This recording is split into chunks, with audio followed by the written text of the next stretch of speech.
Kami CGP Angkatan 9 Kabupaten Badung akan melakukan praktek demonstrasi kontekstual modul 2.3 mengenai coaching dalam supervisi akademik. Perkenalkan, nama saya Dewa Ayu Ida Apriani, bertugas di SMP Negeri 4 Mui. Saya Iwayan Winwan Setiawan dari SMP Negeri 4 Mui. Saya Iwayan Santikayase dari SMP Negeri 4 Mui. Saya Igusti Ayu Sri Susanti dari SMP Negeri 4 Abian Semar. Saya Iputu Yogi Sastra Rahayu dari SMP Negeri 4 Kuta Utara. Selamat menyaksikan.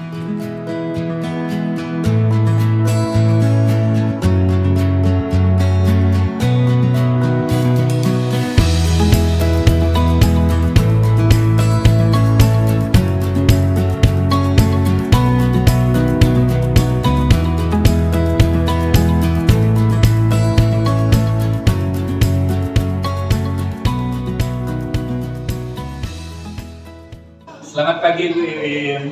Selamat pagi Pak. Bagaimana kabarnya hari ini Bu Iwin? Bapak bagaimana kabarnya? Saya sehat dan bahagia bisa ketemu dengan Bu Iwin hari ini. Bu Iwin nanti akan melaksanakan proses coaching ya hari ini. Iya Pak. Baik, sebelum Ibu melakukan proses coaching, ada beberapa hal yang ingin saya tanyakan. Boleh nggak Bu? Oke, nanti pada saat proses coaching antara coach dan coachee akan saya amati dan akan saya sesuai dengan rubrik penilaian coaching, seperti apakah sudah sesuai dengan alur cerita atau belum, apakah Ibu sudah menggunakan pertanyaan-pertanyaan berbobot, kata kunci yang disampaikan oleh coachee, dan nanti juga saya akan mendengarkan respon atau jawaban dari coachee, apakah sudah sesuai dengan pertanyaan yang Ibu sampaikan. Oh iya, dan jangan lupa Ibu, harus sesuai dengan prinsip coaching, yaitu ada kemitraan, proses kreatif, dan memaksimalkan potensi. Sebelum dilakukan proses observasi, ada sedikit yang ingin saya tanyakan. Kompetensi yang ingin Ibu kembangkan dalam proses coaching hari ini, apa saja ya Ibu? Yang ingin saya kembangkan itu adalah kompetensi coaching tentunya Bapak, yaitu tentang pendidikan aktif, mengajukan pertanyaan berbobot, dan juga kehadiran Baik, berarti Ibu ingin mengembangkan yang pertama di kompetensi coaching itu kehadiran penuh, mendengarkan aktif, dan mengajukan pertanyaan berbobot. Dari ketiga yang ingin Ibu kembangkan itu, bagian kompetensi yang secara spesifik ingin Ibu observasi, bagian yang mana itu? Bagian spesifik yang ingin diobservasi itu pada bagian mendengarkan aktif dan juga menyusun pertanyaan yang berbobot. Baik Ibu, ada dua berarti yang ingin dikembangkan, yaitu mendengarkan aktif dan mengajukan pertanyaan berbobot. Nah, kira-kira indikator ketercapaian dan tujuan pengembangan yang ingin Ibu capai, nanti nih Tentunya pada saat selesai proses coaching tersebut, coach saya bisa menemukan solusi dari permasalahan yang dihadapi berdasarkan proses coaching yang sudah saya lakukan. Wih, sangat luar biasa sekali Ibu. Mudah-mudahan nanti perjalanan proses coaching Ibu bersama coachee berjalan dengan lancar sesuai dengan harapan yang Ibu inginkan. Terima kasih atas jawabannya Ibu. Silakan lakukan proses coaching dengan baik sesuai dengan langkah-langkahnya. Setelah nanti Ibu melakukan proses coaching, kita ketemu lagi, ngobrol-ngobrol lagi seperti ini, ingin membicarakan bagaimana hasil proses coaching. Terima kasih Bu. Ya, terima kasih Pak. Om Swastiastu Bu Iwin. Om Swastiastu Pak Irwan. Bagaimana kabarnya Bu hari ini? Saya baik Pak Irwan. Pak Irwan bagaimana kabarnya hari ini? Astaga, saya juga baik Bu. Mohon maaf Bu, saya mengganggu waktunya Ibu sebentar. Ibu ada waktu hari ini? Ya, saya ada Bapak hari ini. Apa yang ingin Bapak bicarakan hari ini dengan saya? Tumben sekali Bapak menghubungi saya Bapak. Ya benar Ibu, sebenarnya ini saya mau janjian dari dengan Ibu dari kemarin Ibu, tapi saya lihat Ibu sibuk dalam kegiatan koordinator di kegiatan FAS, jadi saya nggak berani mengganggu Ibu. Nah hari ini saya berani melihat Ibu dalam keadaan tenang di ruang guru, makanya saya datang ke sini. Ya, apa yang ingin kita bicarakan Pak Irwan? Baik Ibu, jadi saya ingin berbicara berkaitan dengan keadaan siswa kita di sekolah ini Ibu. bagaimana keadaan siswa menurut Pak Irwan yang Bapak lihat? Ini terutama berkaitan dengan disiplin siswa Ibu ya. Jadi kok kayaknya dari tahun ke tahun ini sangat mengalami penurunan drastis. Disiplin siswa berarti menurun dari tahun ke tahun, itu yang Bapak lihat ya selama ini ya. Iya. Baik Bapak, sebelum kita lanjutkan dulu, di akhir percakapan kita, Bapak ingin menemukan apa? Pada pertemuan hari ini saya berharap menemukan ada solusi berkaitan dengan upaya meningkatkan disiplin siswa di sekolah kita ini. Berarti kita sama-sama menemukan solusi ya Bapak ya, bagaimana caranya untuk meningkatkan disiplin siswa seperti itu Bapak ya. Baik, dari pengamatan Bapak ini tentang menurunnya disiplin siswa, menurunnya itu seperti apa ya Bapak, yang bagaimana seperti itu? Begini Ibu, jadi ini pengamatan saya sehari-hari selaku guru BK juga, saya melihat ketika disiplin siswa itu mulai menurun ya, dari segi berpakaian, kemudian kegiatan siswa di kelas selama proses pembelajaran, kemudian dari tingkat lakunya, terutama sopan santun juga mengalami penurunan Ibu. Kalau menurut Bapak, idealnya siswa yang disiplin itu seperti apa? Pada intinya gini, saya menginginkan siswa, bukan saya ya, pada intinya sekolah itu menginginkan siswa yang disiplin. Apa yang menjadi tata tertib di sekolah itu bisa dipatuhi oleh seorang siswa. Ketika dia masuk kelas tanpa ada pembicaraan. Kemudian ketika dia berbicara, baik itu dengan orang tua, dengan guru, dengan temannya, itu sopan. Ya, berarti di sini menurut Bapak, siswa yang disiplin itu adalah siswa yang mampu mengikuti tata tertib, terus mereka mampu melaksanakan kewajibannya tanpa ada kesalahan, dan juga mampu menggunakan sopan santun ketika berbicara dengan teman ataupun dengan guru, seperti itu ya Bapak ya. Ya, benar. Sekarang misalnya situasi yang Bapak sebutkan tadi itu adalah situasi ideal siswa yang disiplin itu berada, kita anggap saja berada di level 10 seperti itu Bapak. Iya. Sekarang coba kalau misalnya Bapak berikan penilaian, kira-kira disiplin siswa di SMP 4 ini berada di level berapa Bapak?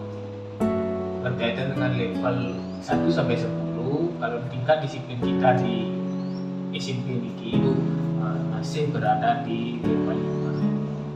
Masih berada di level 5. Level 5-nya itu seperti apa Bapak, bisa kalau dijelaskan? Jadi kenapa saya bisa menyebutkan berada di level 5? Karena ini dari satu sisi dari segi pengamatan saya juga, dari laporan teman-teman di guru, teman-teman di BK juga mengatakan yang sama seperti saya. Mulai dari penurunan beberapa tingkatan siswa, tingkat disiplin siswa. Nah misalkan gitu ya, ketika bel pelajaran sudah masuk, ternyata anak-anak masih ada beberapa yang ada di bahkan ada di luar Ibu.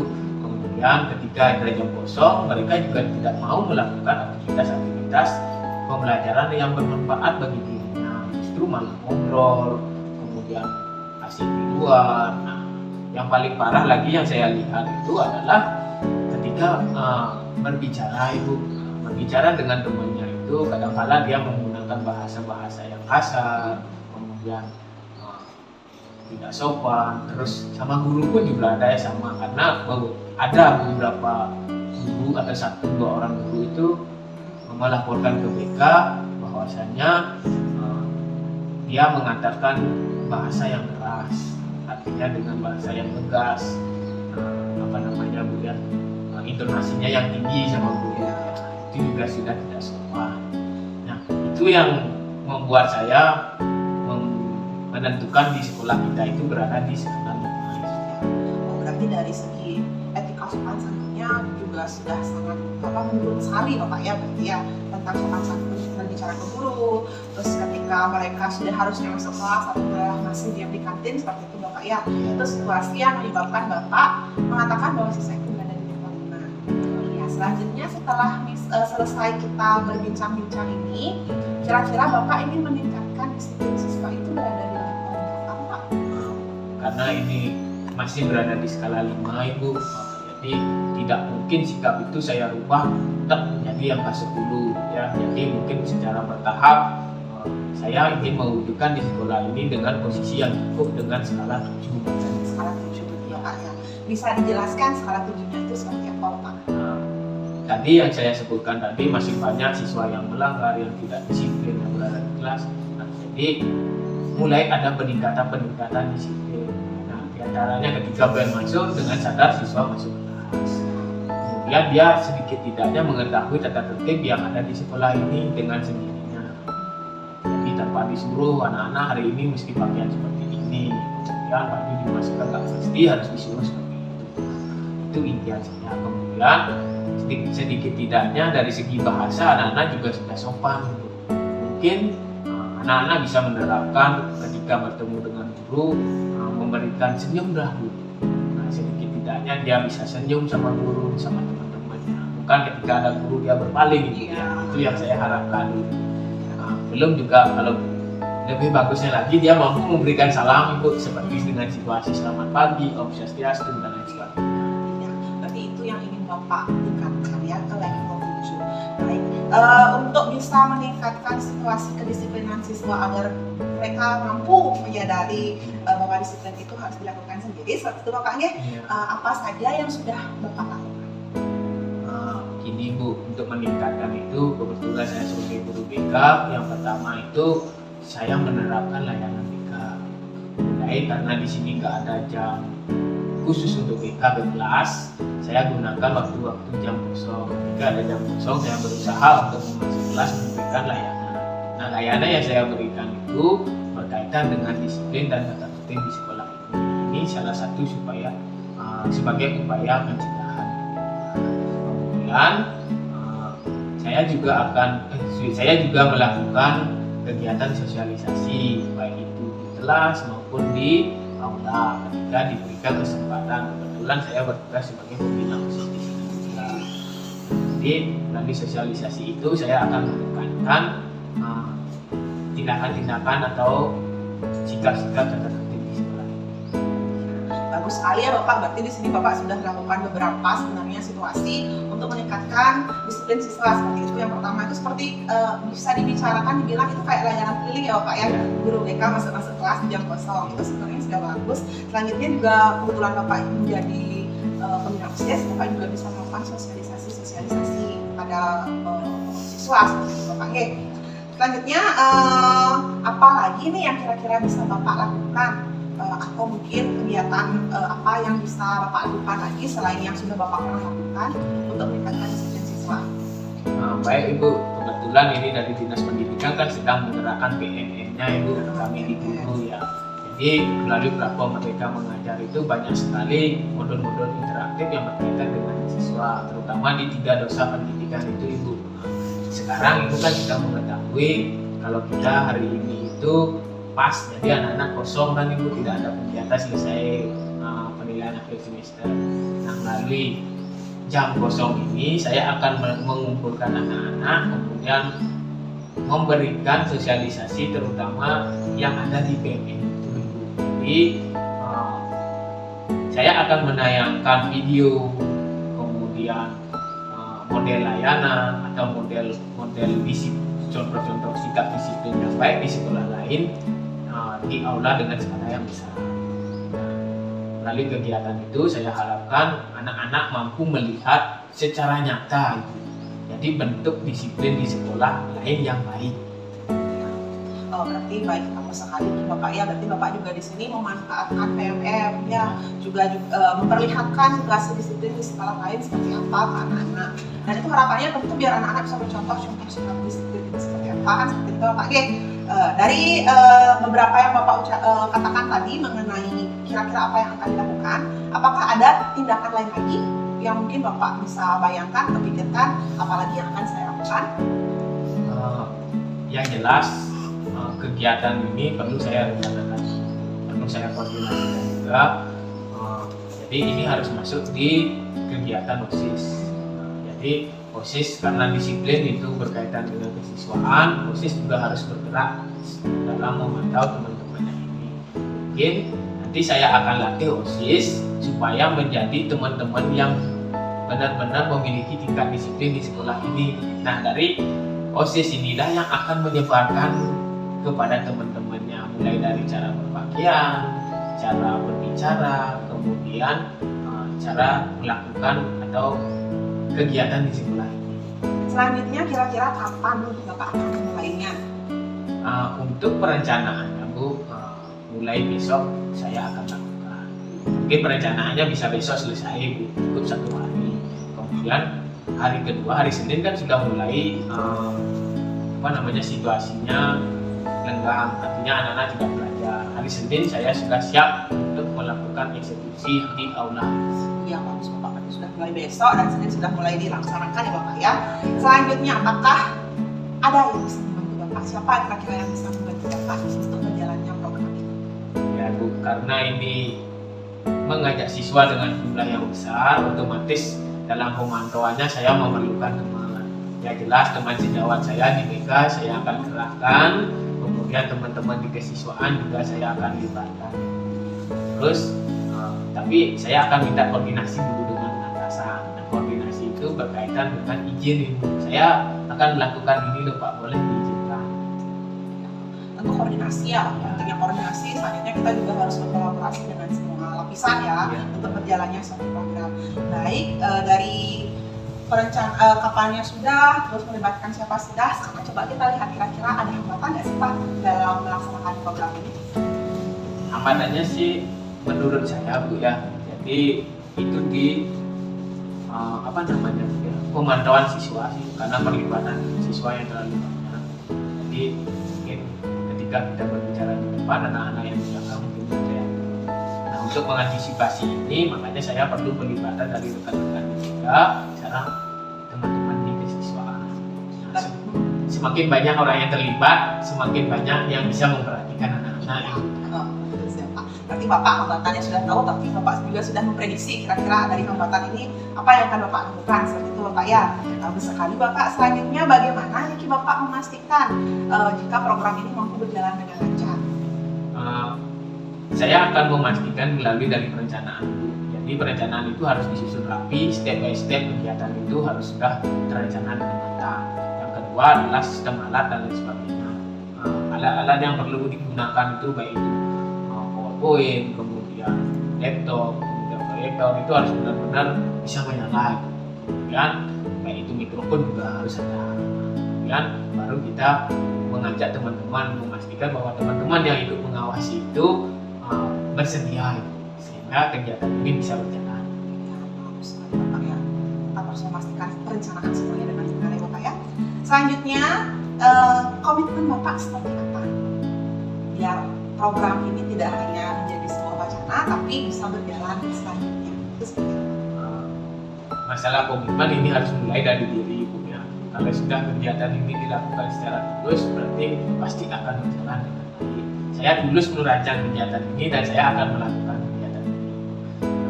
Untuk mengevaluasinya saya akan menggandeng kesiswaan. Jadi wakil kesiswaan saya akan kasihkan butir-butir ini loh Pak kegiatan saya, mohon dipantau. Ya Pak, Bapak sudah ada ya Bapak ya. Tidak terasa Bapak waktunya kita berbincang-bincang ternyata sudah sampai di tahap terakhir ini Bapak. Apa kira-kira yang Bapak bisa simpulkan dari percakapan kita beberapa menit ke belakang terakhir tadi?